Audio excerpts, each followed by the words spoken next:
วันนี้เราก็อยู่ในกันในเกมห้องซูชินะครับเราจะมาทำให้เขากันเลยจืดอยู่ไหนนะคาโก้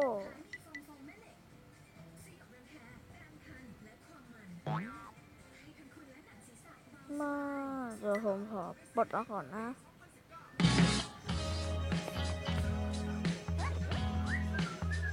ไม่ชอบโฆษณา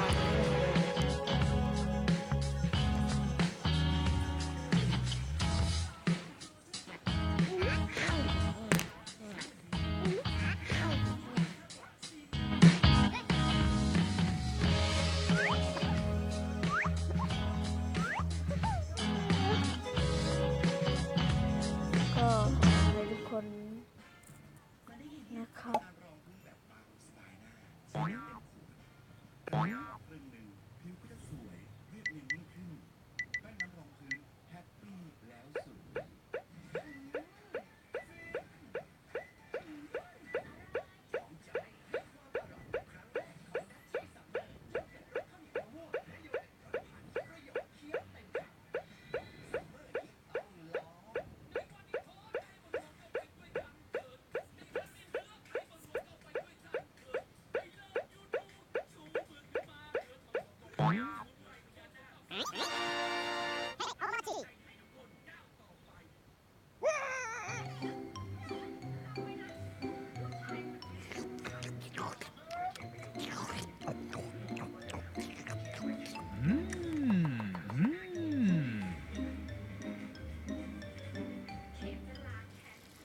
ก็ทำให้เขาดีใจกันนะครับผม